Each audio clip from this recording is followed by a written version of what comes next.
You go along to Peter Carey's house. Mrs. Hudson and I will take care of the mess you've made here.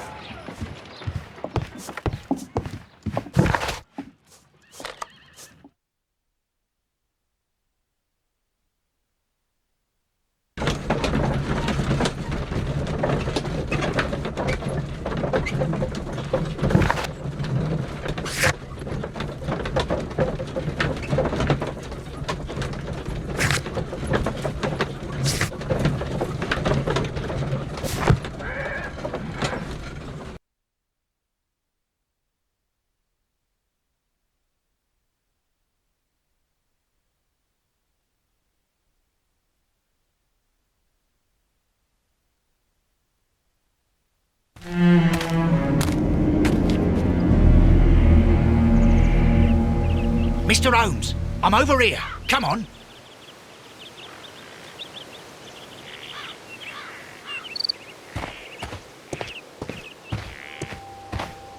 It seems that the garden was well maintained.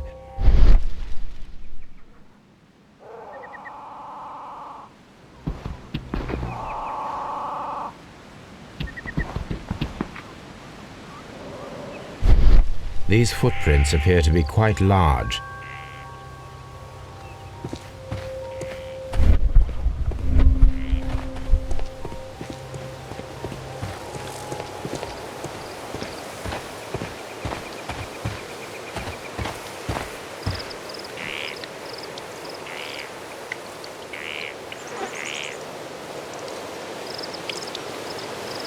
Inspector Lestrade, when will you remove my husband's body? It's sacrilegious to leave him here like this.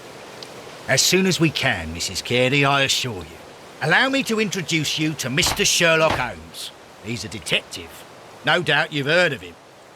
I'll wait for you in front of the cabin, Mr. Holmes. My condolences, Mrs. Carey. Thank you, Mr. Holmes.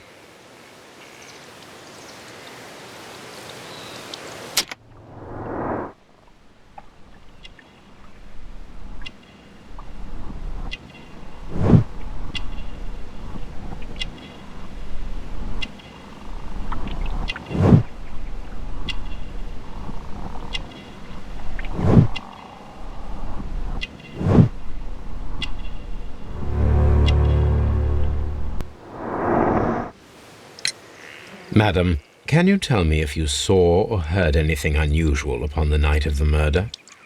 At 2 o'clock in the morning, I heard a terrible scream, but I thought nothing of it then. He would scream all the time when he was drunk. Can you please tell me what occurred on the evening of the murder? Well, Peter got drunk in the evening. He was in such a terrible temper. Usually whenever that happened, he'd stay all night drinking in his cabin before passing out.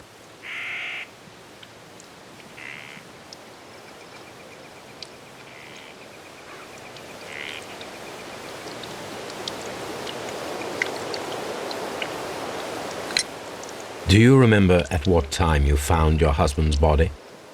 In the morning, at around 7 o'clock, I noticed the cabin door was open, but I didn't go in to take a look, for I knew my husband would not have liked it. At around 10 o'clock, I dared to glance in through the door and, oh dear. Was your husband accustomed to receiving visitors?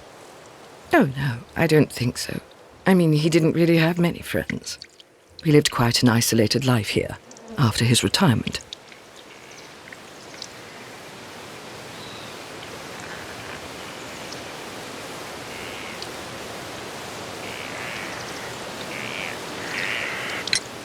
The garden is very large and well maintained. Do you employ someone to look after it?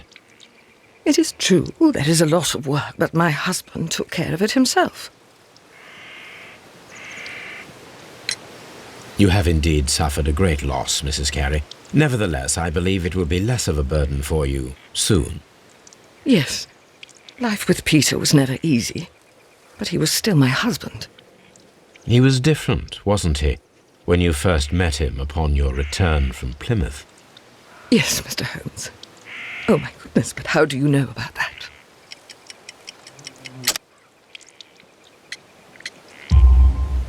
You undertook a pilgrimage to the Cathedral of Santiago de Compostela when you were young. That much is evident from the rosary in your hand. The shortest route for the pilgrim from England to Spain is from Plymouth. I believe that you met Peter Carey as a young sailor there, and you married him soon afterwards. That is indeed what happened, Mr. Holmes. How extraordinary. Thank you, madam. Who could do such a thing? My poor husband.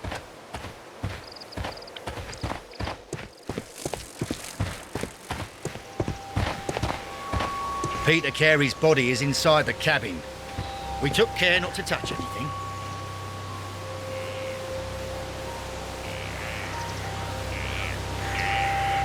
The door is locked. Wait just a moment, Mr. Holmes, and I'll open it. I locked it yesterday to ensure that no one should enter the cabin and tamper with the evidence. Ah, good thinking. Hello, hello, hello. What is it, Lestrade? It seems to me that someone has tried to force it, Mr. Holmes. Let me see.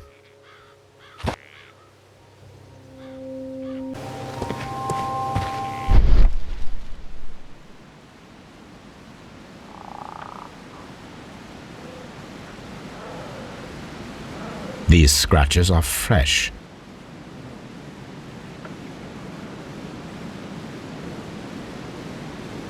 You're right. Someone tried to force open the door. I swear these scratches were not here yesterday. Our mysterious visitor came here last night. Well, he's not the man for the job.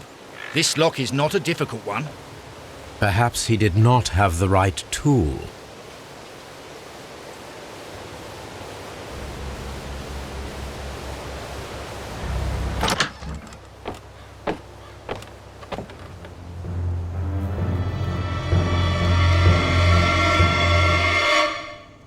What a terrible way to die.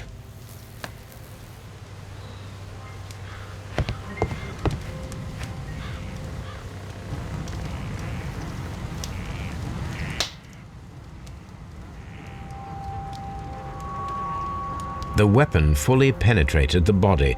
The force of the blow was immense.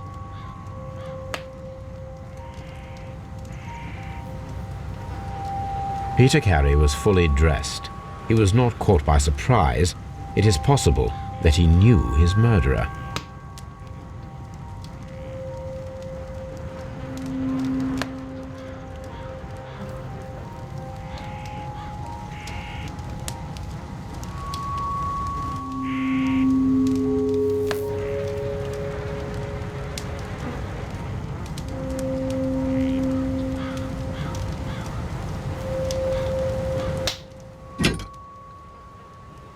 This blood is from the pool underneath the dead body. This wooden handle is plain and solid. Peter Carey tried to defend himself with this knife, but he did not succeed.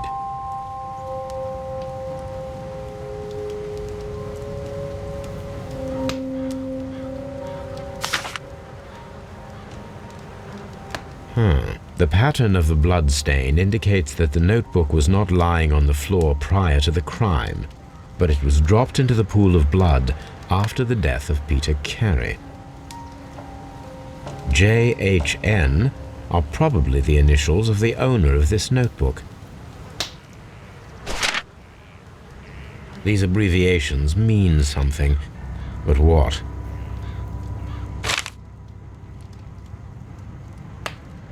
This man is in his 50s, yet he still looks quite strong.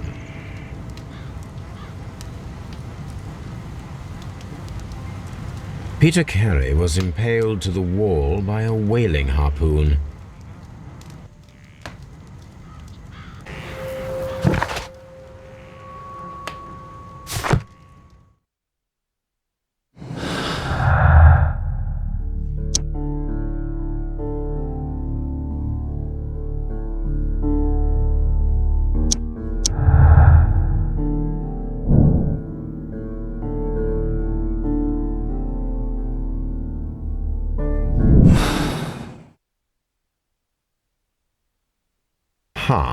Someone was here yesterday. They attempted to force the door to gain entry.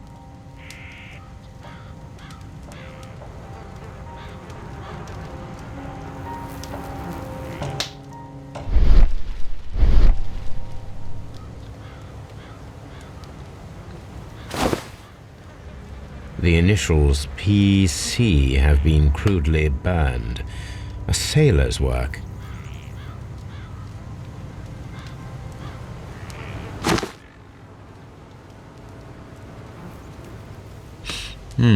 This aroma is familiar, but to recognize it, I must construct my associations in one picture.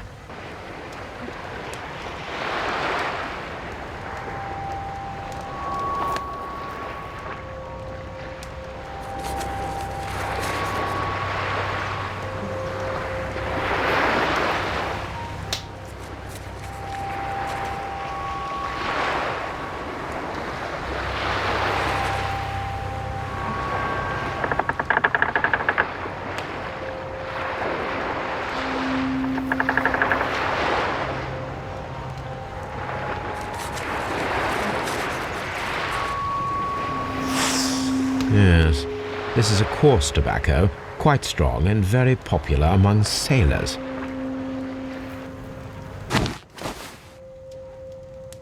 Someone drank from this glass recently. Rum, a sailor's drink. It seems that Captain Carey was enjoying a drink before he met his death.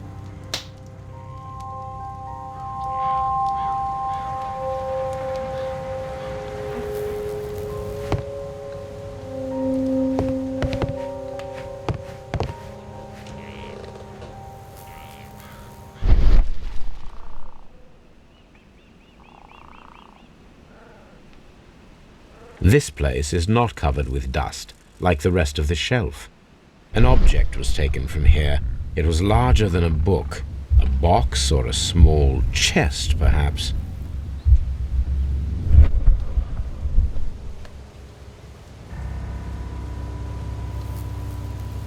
The tooth of a sperm whale, probably from one of Peter Carey's catches.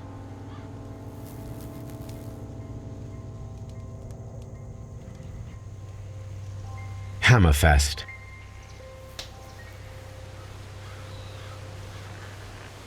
Dundee. It's a whaling map.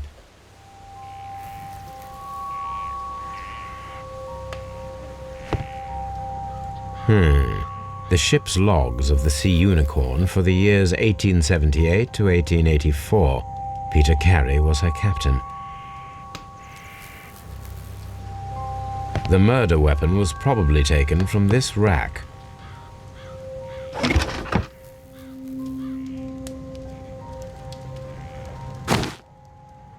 Peter Carey's boots. They look to be a size 8. Old navigation instruments, nothing interesting.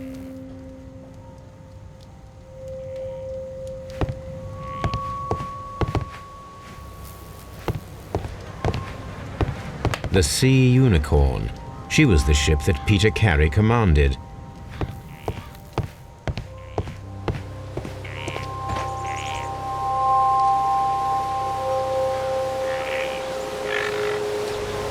Well, Mr. Holmes, what do you think? I think that we are lucky. And why is that? Because of last night's attempted break-in. Oof, you've lost me.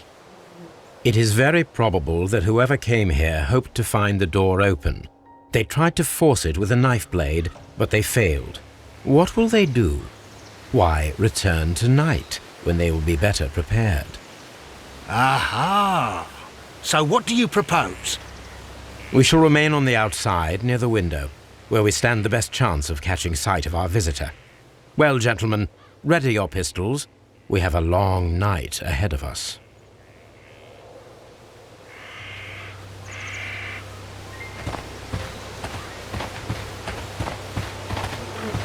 This looks like the perfect hiding place.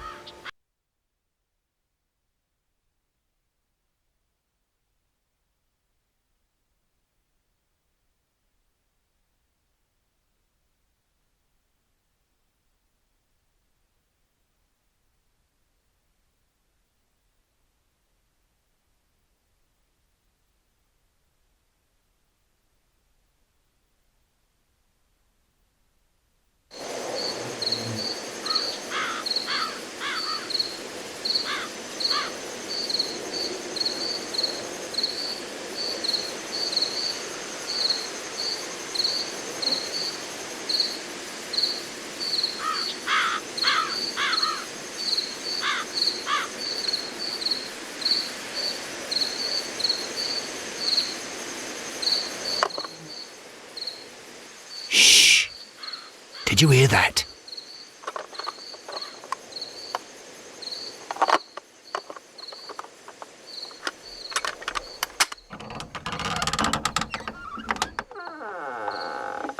There's someone there. I'm gonna collar him. I'll be right behind you. Police! Hold it right there.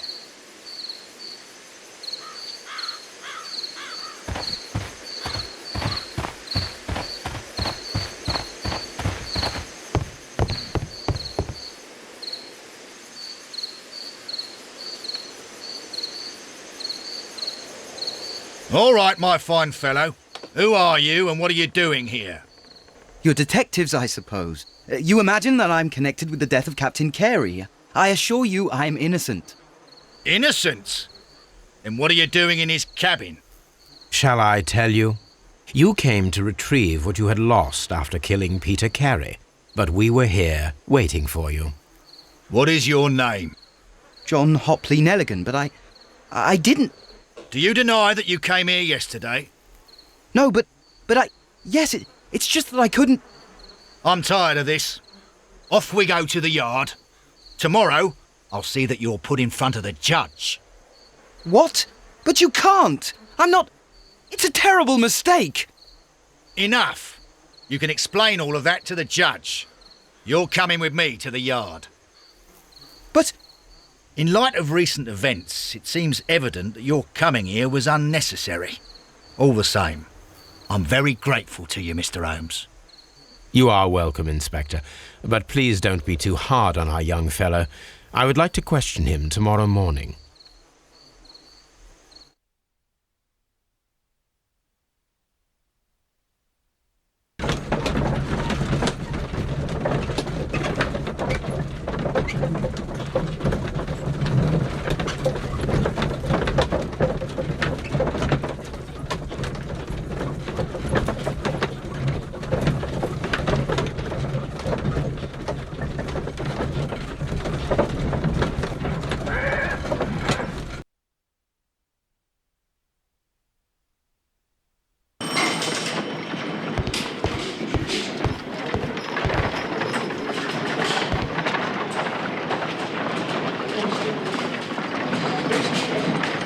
Good morning, Mr. Holmes. Can I help you?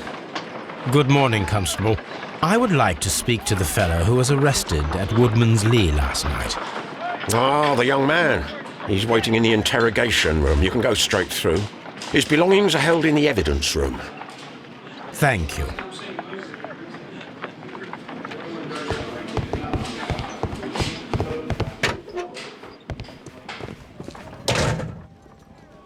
These are the suspect's belongings. A pocket knife. It was used to force the door of Peter Carey's cabin. The notebook that we found on Peter Carey's cabin floor. These abbreviations mean something, but what? A handkerchief with the initials JHN.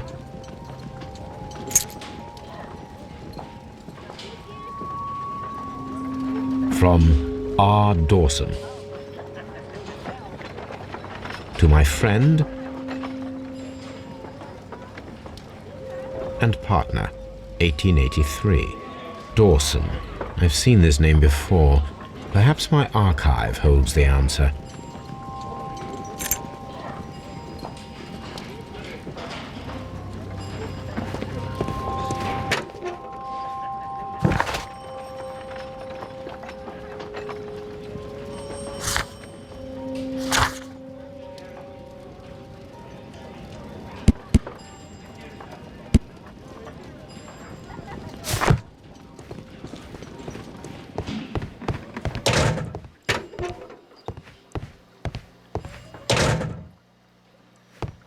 Mr. Holmes?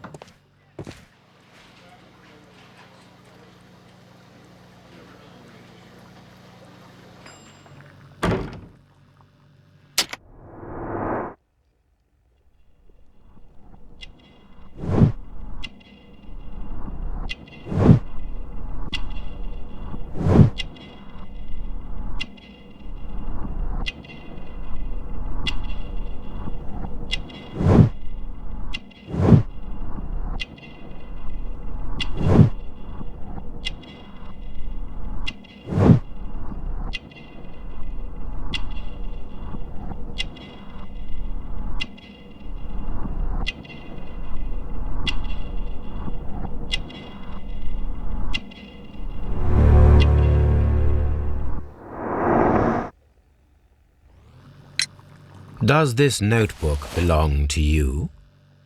Yes. But where did you find it? I did not know... I thought I'd lost it at the hotel. What do these abbreviations mean? Oh, no. I beg you, I can't. If I told you, it would only make things worse. But I will find out eventually, Mr. Nelligan. The sea knife was found near Carey's body. Tell me, Mr. Nelligan, did Mr. Carey try to defend himself or to attack you with it? I don't know. I didn't kill anyone. The police seized this valuable ring from you. Whose is it? I didn't steal it from anyone. It has always belonged to me.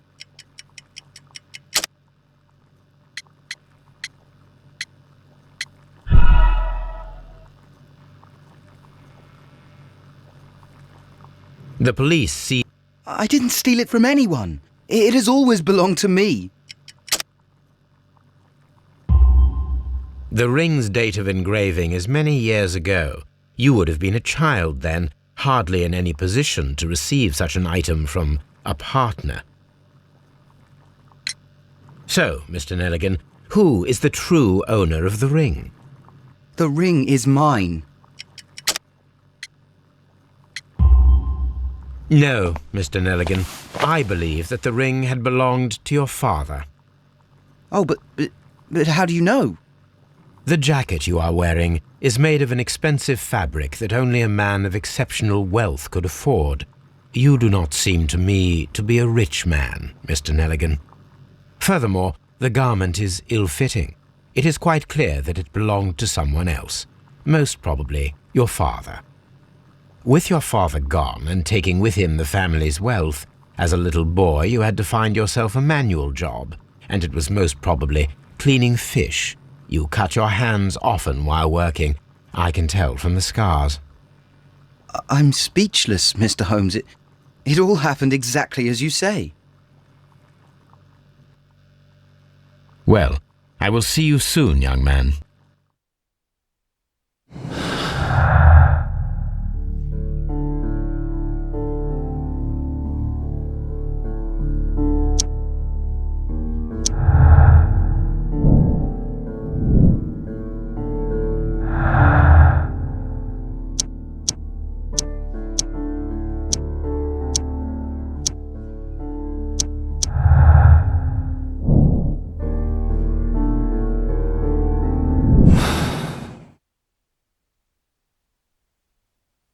Please, let me go. I'm innocent.